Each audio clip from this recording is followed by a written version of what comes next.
Mulai lagi moderator.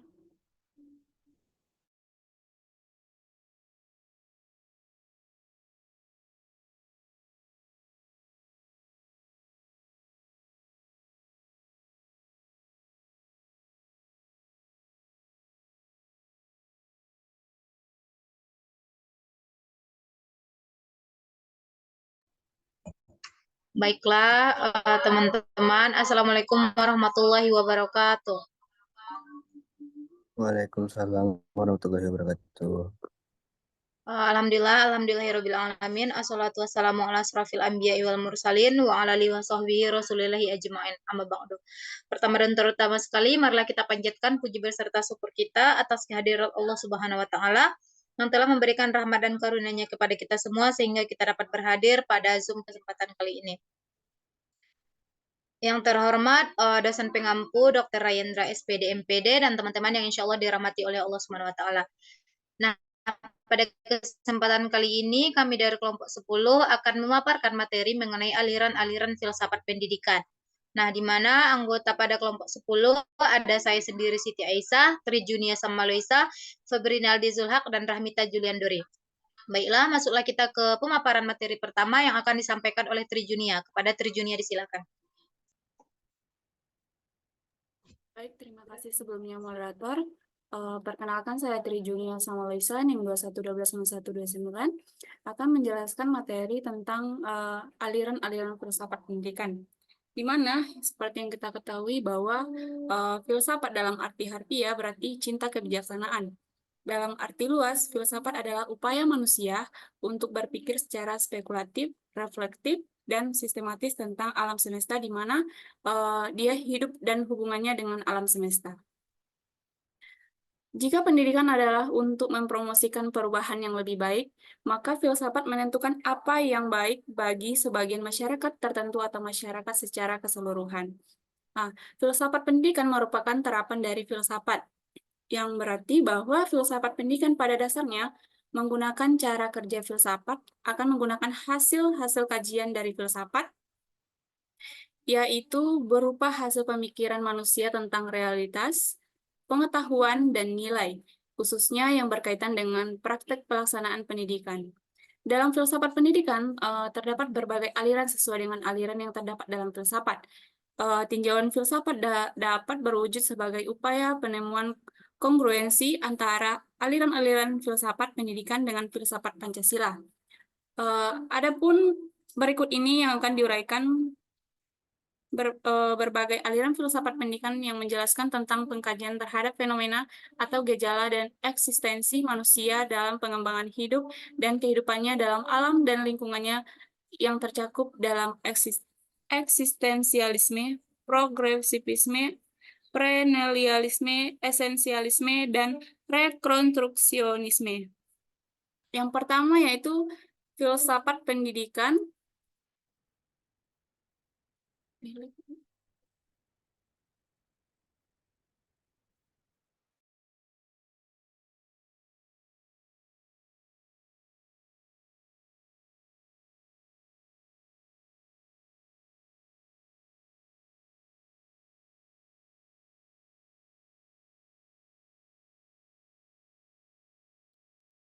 Yang pertama adalah filsafat pendidikan eksistensialisme, di mana eksistensi berarti keberadaan, akan tetapi di dalam filsafat eksistensialisme istilah eksistensi memiliki arti tersendiri. Tampaknya di dalam filsafat eksistensialisme istilah eksistensi memiliki arti cara manusia berada di dalam dunia, dan hal ini berada dengan cara berada benda-benda sebab benda-benda tidak sadar akan keberadaannya sebagai sesuatu yang memiliki hubungan dengan yang lain dan berada di samping yang lain. Secara lengkap, eksistensi memiliki hubungan dengan yang lain dan berada di samping yang lain. Menurut Heidegger, Sudarsono tahun 1993, persoalan tentang berada ini hanya dapat dijawab melalui ontologi, artinya jika persoalan ini dihubungkan dengan manusia dan dicari artinya dalam hubungan itu, supaya usaha ini berhasil harus dipergunakan metode fenomenologis. Demikian yang penting ialah menemukan arti berada. Arti berada itu. Guna menentukan arti berada itu, manusia harus diselidiki dalam wujudnya yang bisa tampak sehari-hari. Ini nggak mau.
Udah lanjut, Beb.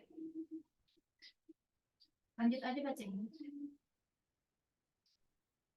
Eksistensi manusia sebagai makhluk hidup di muka bumi ini memiliki hakikat-hakikat sebagai berikut ini. Yang pertama adalah manusia sebagai makhluk Tuhan, di mana manusia adalah subjek yang memiliki kesadaran dalam penyadaran diri. Karena itu, manusia adalah subjek yang menyadari keberadaannya, ia mampu membedakan dirinya dengan segala sesuatu yang ada di luar dirinya.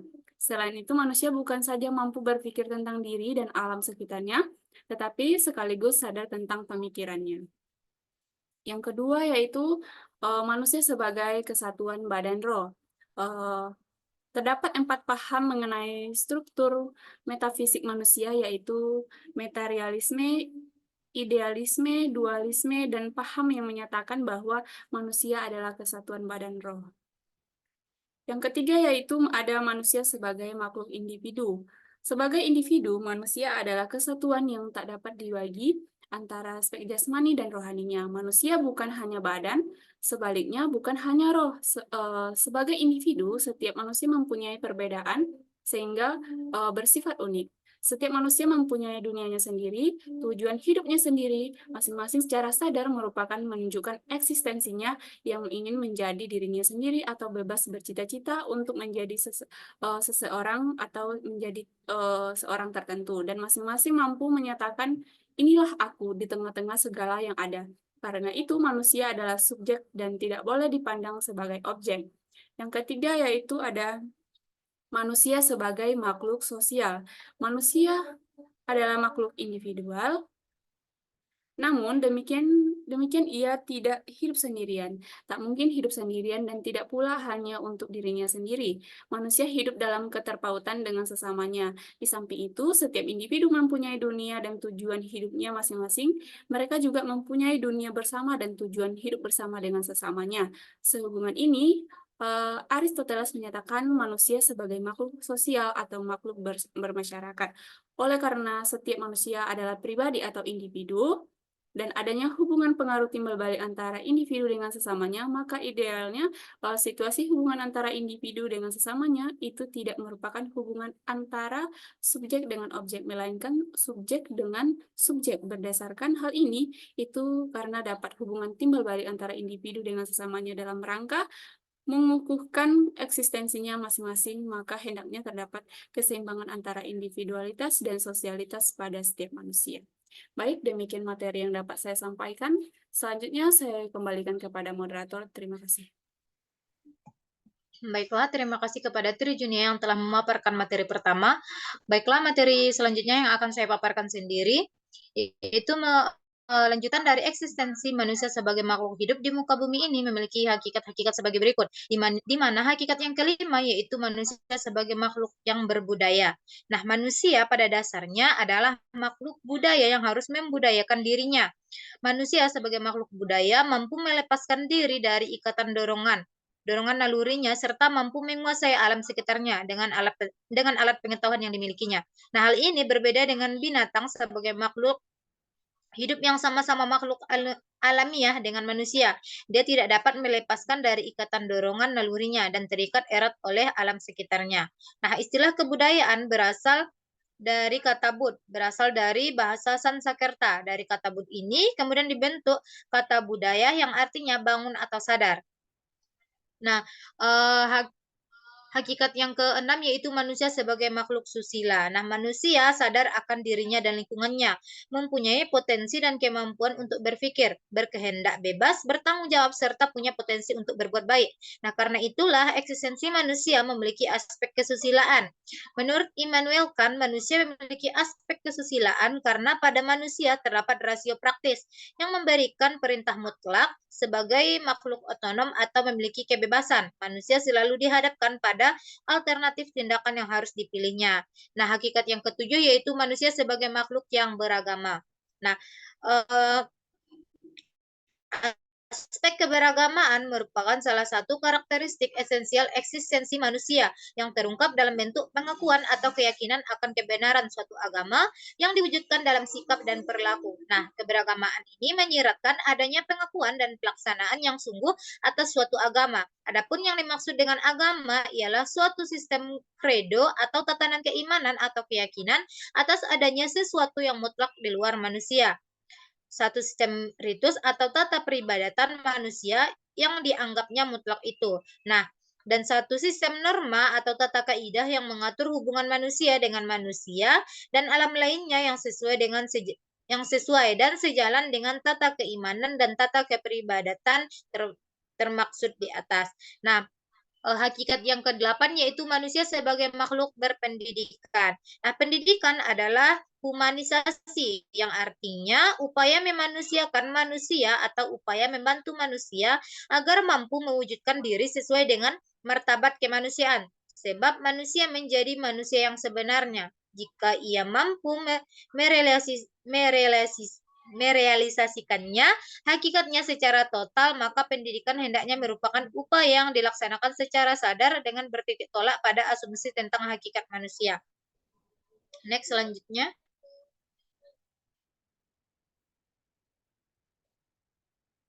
Nah, yang kedua yaitu filsafat pendidikan progresivisme.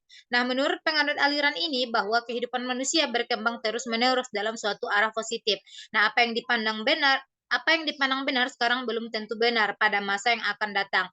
Oleh sebab itu, peserta didik bukan dipersiapkan untuk menghidupi kehidupan masa kini, melainkan mereka harus dipersiapkan untuk menghadapi kehidupan masa yang akan datang. Nah, permasalahan hidup kini tidak akan sama dengan permasalahan hidup yang akan datang. Untuk itu, peserta didik harus dilengkapi dengan strategi-strategi menghadapi kehidupan masa yang akan datang dan pemecahan masalah yang memungkinkan mereka mengatasi permasalahan-permasalahan baru dalam kehidupan dan menemukan kebenaran-kebenaran yang relevan pada masa itu. Nah, demikianlah materi yang dapat saya sampaikan. Selanjutnya, materi ketiga mengenai penerapan filsafat pendidikan progresivisme dalam praktik pelaksanaan pendidikan yang akan disampaikan oleh Febrinaldi Zulhaq. Kepada Febrinaldi, disilahkan.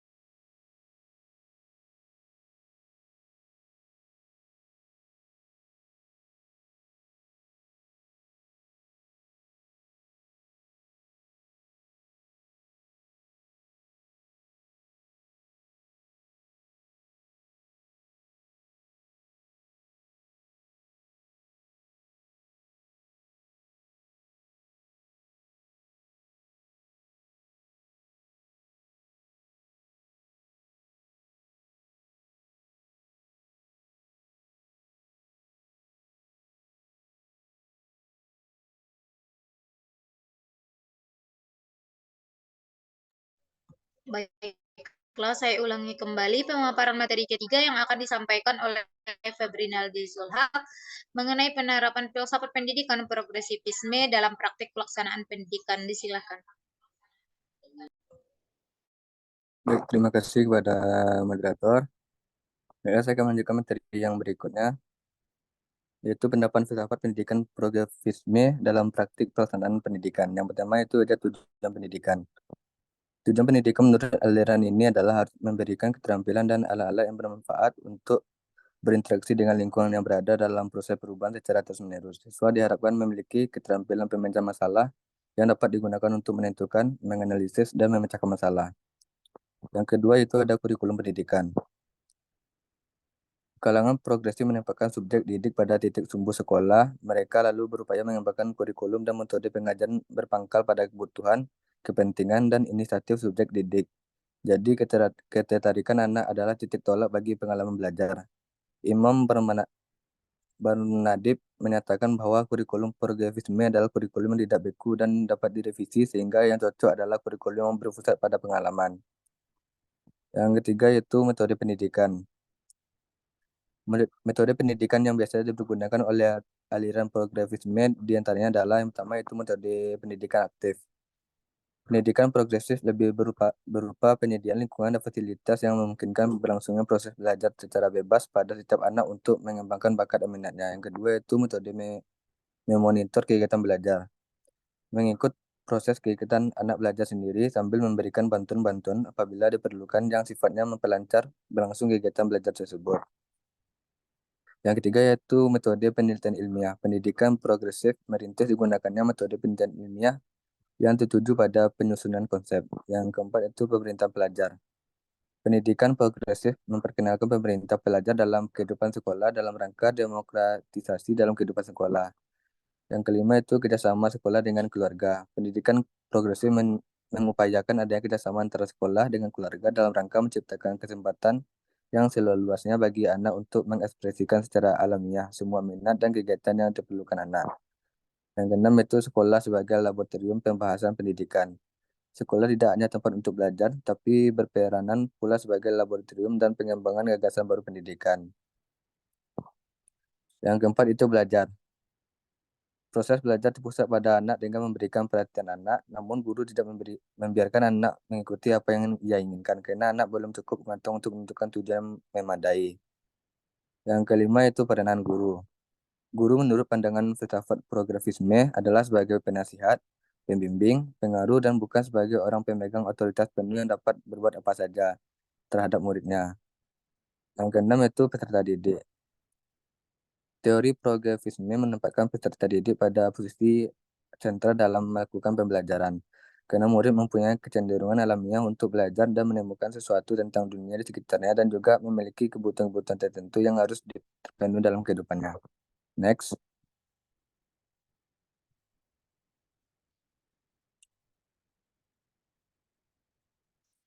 Yang ketiga itu filsafat pendidikan perennialisme. Perennialisme merupakan aliran menentang ajaran progresivisme. Perennialisme mengambil jalan regresif karena mempunyai pandangan bahwa tidak ada jalan kecuali kembali kepada prinsip-prinsip umum yang telah menjadi dasar tingkah laku dan perubahan zaman kuno dan abad pertengahan. Motif perennialisme dengan mengambil jalan regresif bukanlah hanya nostalgia atau rindu akan nilai-nilai lama untuk diingat atau dipuja, melainkan berpendapat bahwa nilai tersebut mempunyai kedudukan vital bagi pembangunan kebudayaan abad ke-20. Prinsip-prinsip aksimatis yang terikat oleh waktu terkadang dalam sejarah. Next.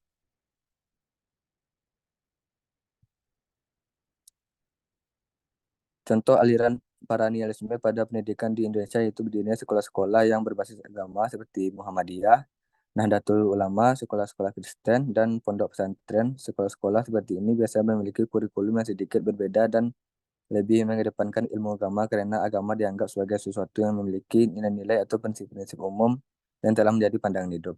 Next.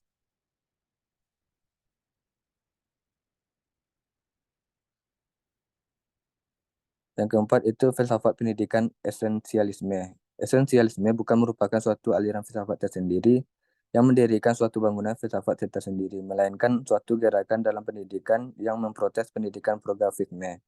Penganut faham ini berpendapat bahwa betul-betul ada yang esensial dari pengalaman peserta didik memiliki nilai esensial dan perlu dipertahankan. Esensi ialah hakikat barang sesuatu yang khusus sebagai sifat dalam dari sebagai sesuatu yang konsensi dan akali. Esensi adalah apa yang membuat sesuatu menjadi apa adanya. Esensi mengacu pada aspek-aspek yang lebih permanen dan mantap dari sesuatu yang berlawanan dengan yang berubah-ubah, parsial atau fenomenal. Next. Baik, mungkin hanya itu. Selanjutnya saya kembalikan kepada moderator. Baiklah, terima kasih kepada Febrinaldi Zulham yang telah memaparkan materi ketiga. Selanjutnya pemaparan materi terakhir yang akan disampaikan sendiri oleh Rahmita Juliandari. Kepada Rahmita, silakan. Baik, terima kasih kepada moderator. Di sini saya Rahmita Juliandari akan memaparkan materi yang keempat, yaitu ciri-ciri filsafat pendidikan esensialisme yang disarikan oleh William C. Bagley. Yang pertama itu adalah minat-minat yang kuat dan tahan lama, sering tumbuh dari upaya-upaya belajar awal yang mengikat atau menarik perhatian bukan karena dorongan dari dalam diri siswa. Yang kedua ada pengawasan, pengarahan, dan bimbingan orang dewasa adalah melekat dalam masa balita yang panjang atau keseharusan ketergantungan yang khusus pada spesies manusia. Oleh karena kemampuan untuk mendisiplin diri harus menjadi tujuan pendidikan, maka menegakkan disiplin adalah suatu cara yang diperlukan untuk mencapai tujuan tersebut.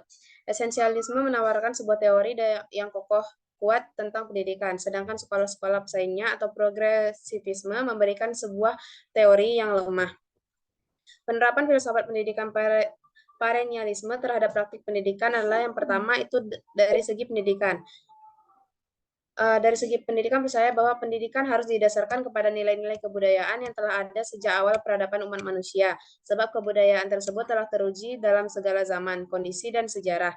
Yang kedua ada tujuan pendidikan. Pendidikan bertujuan mentransmisikan kebudayaan untuk menjamin solidaritas sosial dan kesejahteraan umum. Yang ketiga ada sekolah. Fungsi utama sekolah adalah memelihara nilai-nilai yang telah turun-temurun dan menjadi penuntun penyesuaian orang atau individu kepada masyarakat. Yang keempat ada kurikulum. Kurikulum direncanakan dan diorganisasi oleh seorang dewasa atau guru sebagai wakil masyarakat, society centered. Yang kelima ada metode. Dalam hal metode pendidikan esensialisme menyarankan agar sekolah-sekolah mempertahankan metode-metode tradisional yang berhubungan dengan disiplin mental. Yang terakhir adalah peranan guru dan peserta didik. Peranan peserta didik adalah belajar, bukan untuk mengatur pelajaran. Menurut idealisme belajar, itu menyesuaikan diri kepada kebaikan dan kebenaran seperti yang telah ditetapkan oleh absolut. Selanjutnya, kita masuki pada filsafat pendidikan rekonstruksionisme. Filsafat pendidikan rekonstruksionisme merupakan variasi dari progresivisme yang menginginkan kondisi manusia pada umumnya harus diperbaiki. Mereka bercita-cita mengkonstruksi kembali kehidupan manusia secara total. Semua bidang kehidupan harus diubah dan dibuat baru alirannya ekstrim. Ini berupaya untuk merombak tata susunan masyarakat lama dan membangun tata susunan hidup yang baru melalui lembaga dan proses pendidikan. Rekonstruksionisme berasal dari kata rekonstruk yang berarti menyusun kembali. Dalam konteks filsafat pendidikan, aliran ini adalah suatu aliran yang berusaha merombak tata susunan lama dan membangun tata susunan kehidupan kebudayaan yang bercorak modern. Bramel mengemukakan teori pendidikan rekonstruksionisme terdiri dari 5 tesis. Yang pertama adalah pendidikan berlangsung saat ini untuk menciptakan tata sosial baru yang akan mengisi nilai-nilai budaya masa kini. Yang kedua adalah demokrasi sejati merupakan dasar dari kehidupan masyarakat baru. Yang ketiga, anak, sekolah, dan pendidikan diatur oleh kekuatan dan kebudayaan sosial. Yang keempat, guru memegang peran penting dalam pendidikan di sekolah, akan tetapi dalam pelaksanaan tugasnya harus selalu memperhatikan prosedur demokratis.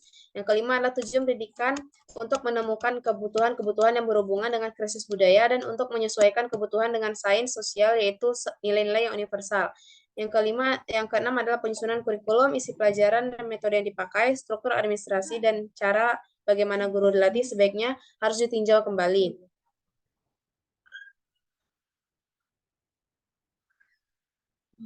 Berikut ini Power mengemukakan implikasi pendidikan aliran rekonstruksionisme. Yang pertama ada tema. Misi sekolah adalah untuk meningkatkan rekonstruksi sosial dan pendidikan merupakan suatu usaha sosial. Yang kedua adalah tujuan pendidikan untuk menciptakan aturan sosial yang ideal.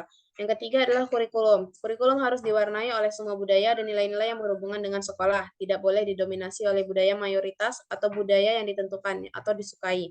Yang keempat adalah kedudukan siswa. Nilai budaya peserta didik yang dibawa ke sekolah sangat dihargai dan keluhuran pribadi dan tanggung jawab sosial ditingkatkan. Yang kelima adalah metode belajar sambil bekerja adalah salah satu metode yang diakui dapat digunakan. Yang keenam adalah peranan guru. Guru menghargai dengan tulus dan ikhlas semua budaya dalam setiap interaksinya. Contoh penerapan dari aliran ini adalah pemberian tugas mandiri kepada peserta didik secara berkelompok maupun individu. Setiap pembuatan karya ilmiah dapat memberikan kesempatan untuk membangun pengetahuan dan pengalaman masing-masing dari peserta didik. Mungkin sekian yang dapat saya sampaikan. Saya kembalikan kepada moderator. Terima kasih. Baiklah, terima kasih kepada Rahmita Juliandori. Itulah pemaparan materi yang dapat disampaikan oleh kelompok 10. Untuk selanjutnya kita ada sesi kritik dan saran, penambahan materi dan pertanyaan yang akan kita lakukan di forum diskusi di e-learning. Baiklah, kami dari kelompok 3, mohon maaf, saya ulangi lagi. Kami dari kelompok 10, mohon maaf jika ada kesalahan kata. Baiklah, wabillahi taufiq wal hidayah. Assalamualaikum warahmatullahi wabarakatuh. Waalaikumsalam warahmatullahi wabarakatuh.